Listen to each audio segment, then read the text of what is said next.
Hi, I'm Rob Vanstone, and welcome to Volume 2, Number 4, I think I got that right, of the Rider Rumblings video podcast. That's Murray McCormick. I'm me. And that was, what's the name? Mark, what's All-Star? Is that the name of that song again? I always forget the name of that song. All-Star. So, anyhow. I love that song. It's a gets me pumped. Beautiful, inspiring song. Especially on a couple days like this where it's a little chilly and stuff. It gets you kind of motivated to talk football. Well, I hope I am more motivated than I sound. I'm congested as all could be. So I'm going to allow Mr. McCormick to talk continuously and extemporaneously for the remaining 20 minutes. So nasal meets nasal, I guess. Exactly. Yeah. Only one topic in town right now. Who's going to be the Rough Riders head coach? Murr, who is going to be the Rough Riders next? Let's touch on this a little bit and see if we can fire up a little bit of action out there.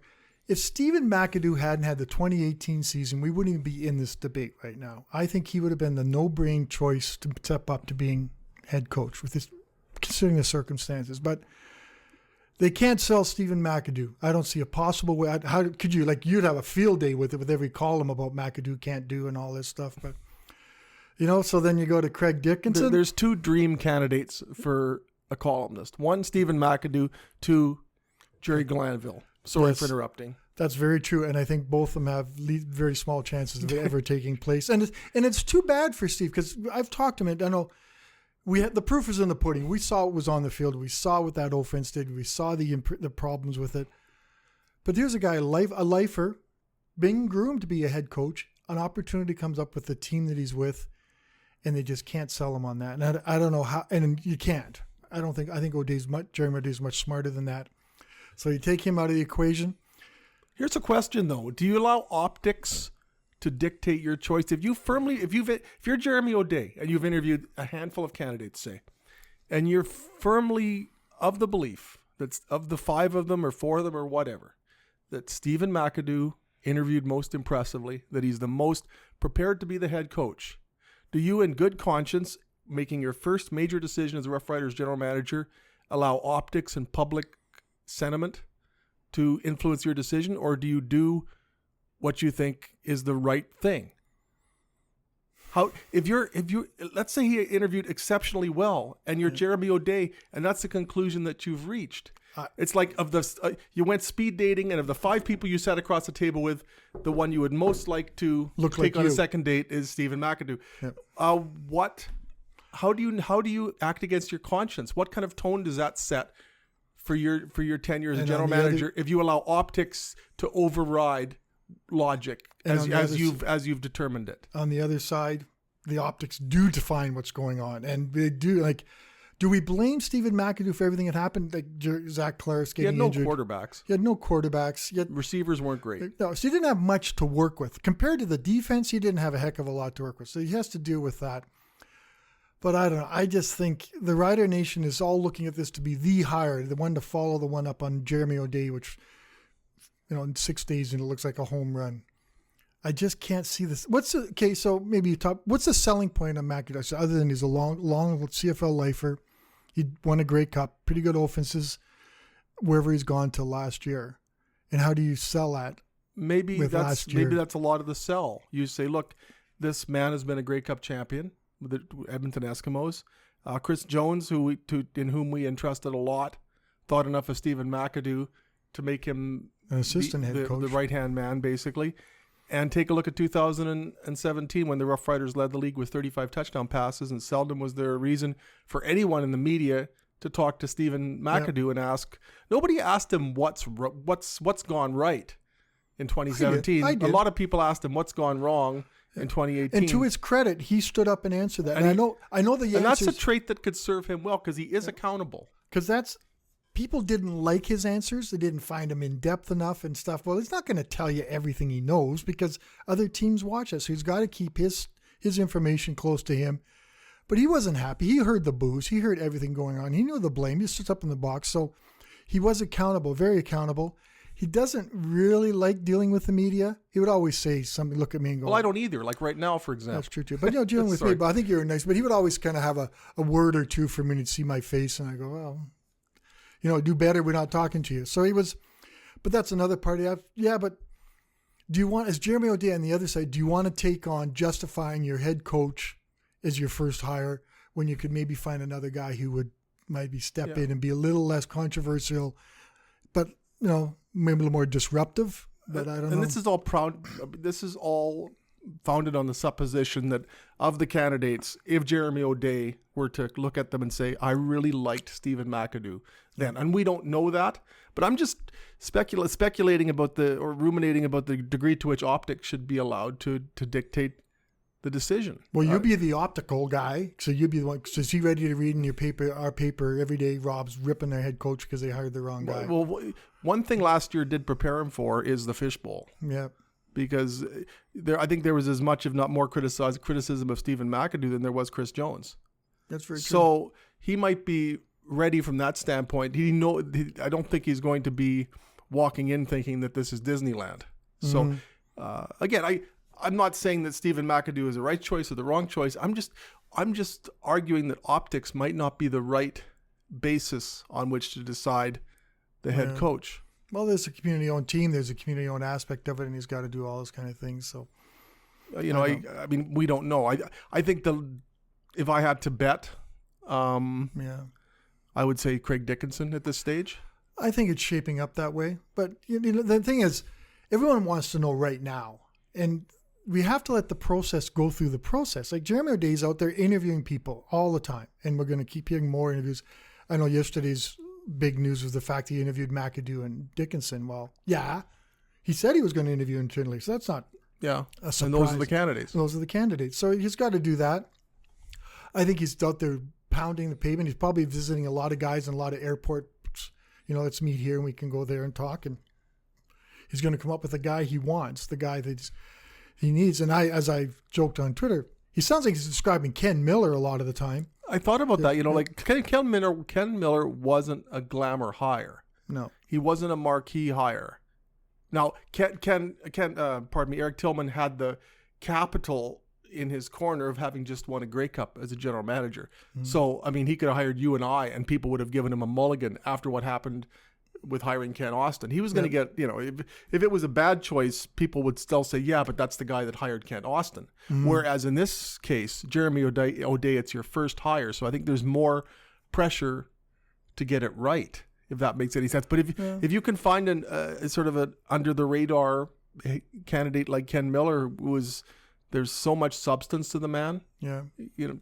What if he were to see that in one of these candidates that nobody's clicking their heels about? Ultimately, what happens on the field will prove or disprove the wisdom of whatever choice they make. But they're in a situation now where I don't think they're going to get for lack of a better term, marquee candidate as a head coach, because there doesn't seem to be one out there.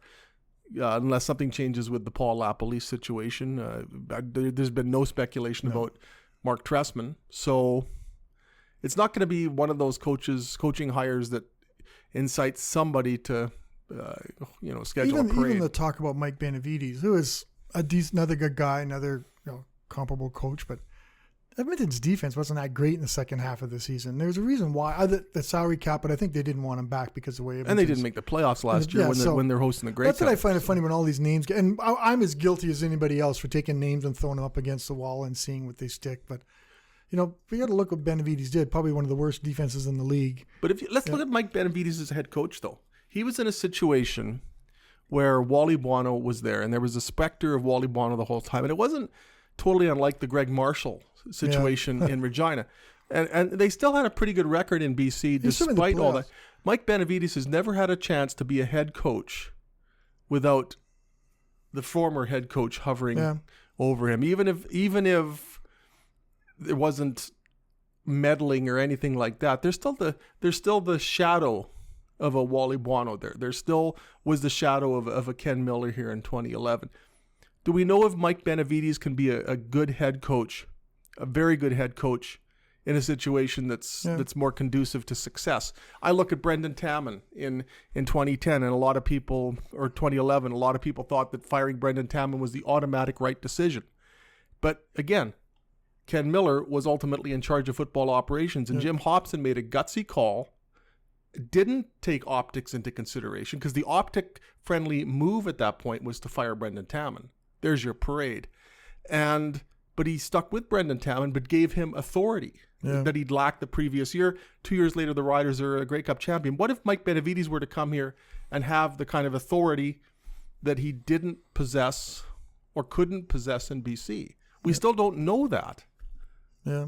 I can tell you a story about Mike Benevides. One of the first times First time I met him, I introduced myself to him. I said, "Hi, Murray McCormick." He says, "Of course I know you, Murray. You write Rider Rumblings. We read that all the time back in the old days." But do they watch the podcast? Well, hopefully. Give me a call, Mike, someday. But he is a very nice man. He always said hi, always asked how the families are. And he'd be a good fit as a guy. Yeah, as a guy. And he could be least disruptive of some of the other guys. Just come in, make him the head coach. He could be the DC or something like that. And you can have that position filled. That takes you back to Craig Dickenson. A couple of warning signs of concern with Craig. Back in 12 or 13, he didn't want to do the job full time. Didn't want to spend some time in his winters off, so he wasn't retained. Being a head coach in the CFL is like 12 hours a day, 24/7, and he's never been a head coach before. And I know that's something you can't get till you get. But 3 of the Riders' 4 Grey Cup winning head coaches had never been a head coach before. The only one was Eagle Keys. Yeah. So there's that. There's that to take into effect. And as I mentioned, being a special teams coach, you have a good idea of the whole roster because you know when they're drafting guys, you're looking at Canadians. Yeah, he can play on this part of the special teams. He can play all 4 special teams, and the all guys get to know him really well.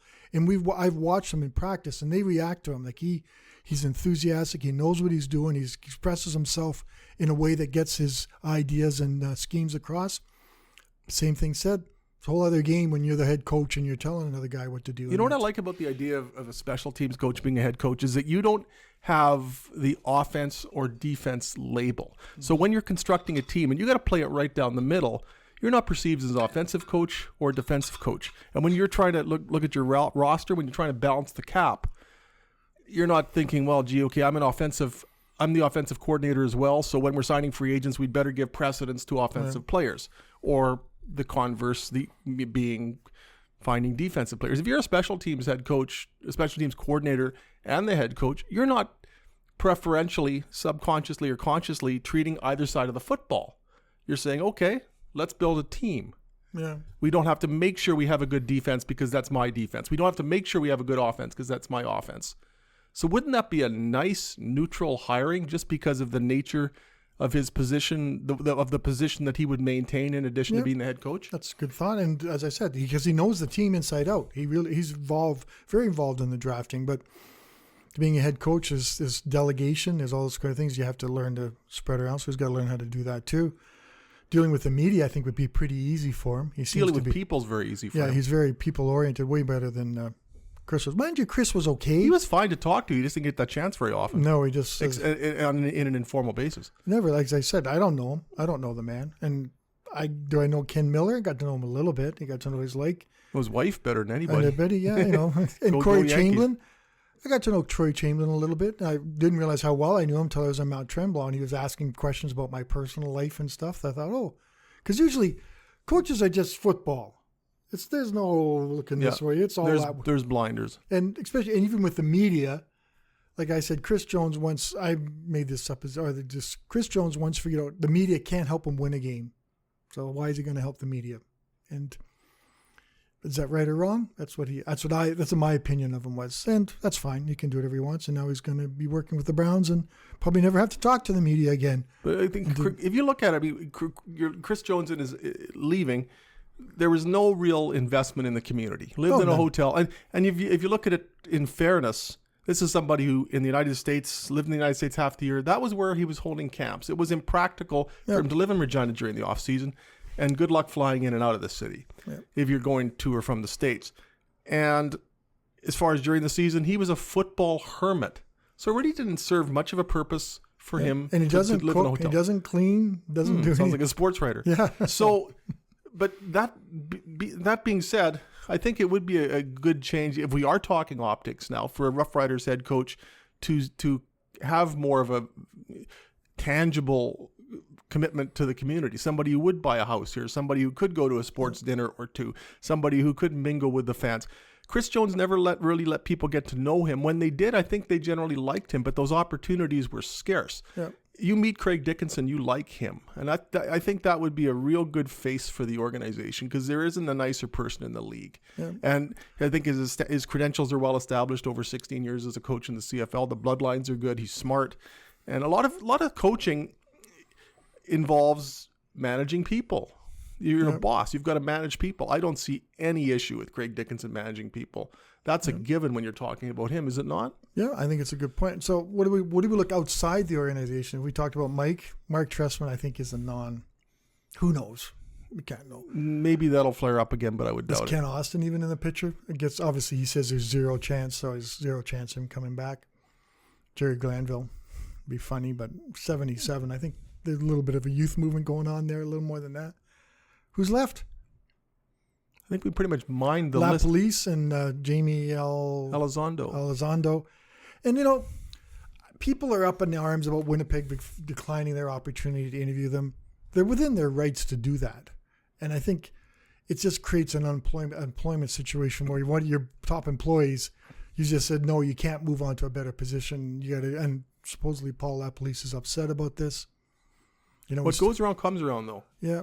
There will come a day. Maybe Paul just didn't want to see that clip of him slamming his hat down in 2009 over and over and over again. There'll come a day, though, and it came once for the Winnipeg Blue Bombers, where in February they're looking for a head coach, and they hired Paul LaPolice in early February of 2010 from the Rough Riders, and clearance was given then.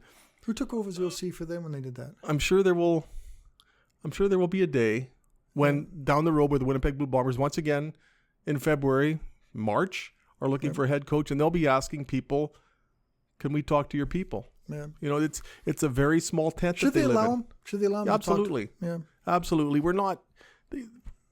They're not so far into the game that they should be holding people back. It's still January. Look at the weather. Football season isn't anywhere. Do you remember him in the coaching sights. Winnipeg though? Do you have any sort of memories of that? It was a 2-year stint. I don't really remember him. We got him to a Grey Cup. Did he? That's true. 2011. That's true. That's pretty good. They didn't win though. No, but that had been a team that had been. They've been down. He took over a team that needed a lot of work, and in year 2 got him to the Grey Cup. So there was that. He and got the shaft subsequently to that. Never really. Maybe like Mike Benevides in BC, you never really got a chance to get a definitive assessment of Paul LaPolice as a head coach in Winnipeg. Same as Mike Benevides in BC. So, Mike knows the game.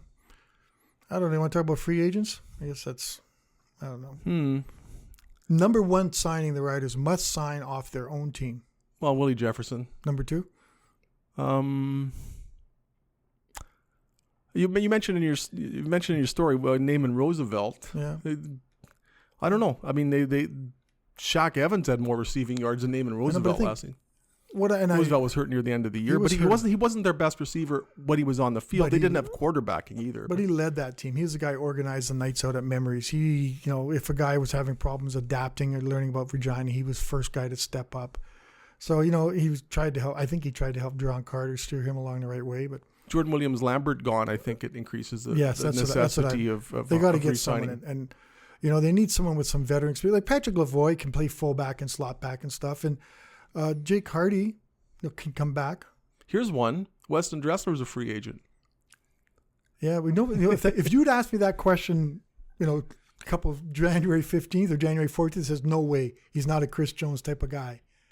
All of a sudden, maybe he is a Chris Jones type of guy. Yeah. I don't know. Yeah, he's kind of old. He's getting banged up. I like Dressler, and I think.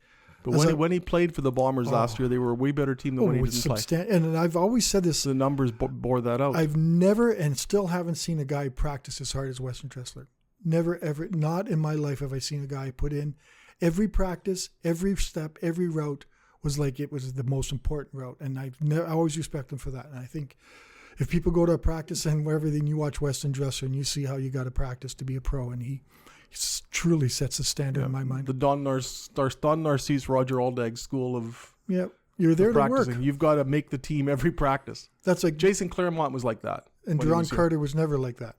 Yeah, but he had talent. He had talent. He could imagine if he had half the heart or half the drive of a Dressler or those kind of guys and had done those kind of things. But Duron Carter kind of perked his head up on Twitter the last couple of days. That was interesting stuff, was it not? Yeah, I think it was interesting. I think it's basically they're confirming what the media had been reporting all along. Yeah, and but which the team denied vehemently at the time. Yeah. But I'm the one who missed the fight, so I was like, do you want to show you the tooth I was getting yanked? That day. They should have yanked your whole head for making me cover practice. I don't know if that was far enough away. I'll give you a bit of a mulligan on that because it was down on the other side of the field, and we always watch now. It's going to be interesting to see what happens with Duron Carter if someone wants to pick him up.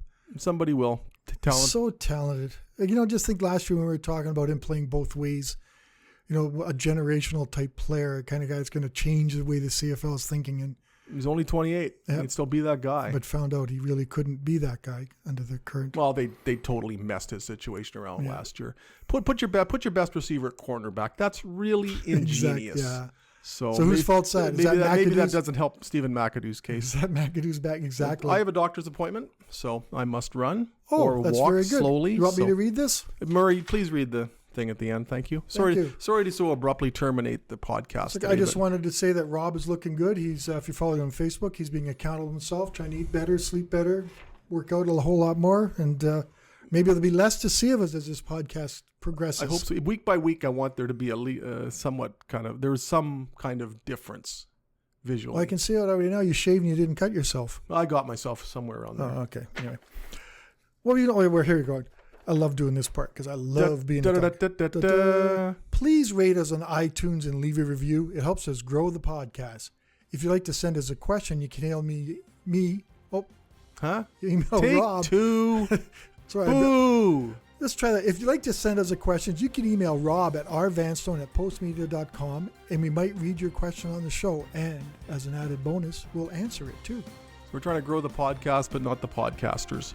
I may have used that joke before. That's a good cast. For one podcaster, I'm another podcaster. Thanks for being with us. And here's to Ron Lancaster from the podcasters. Take care.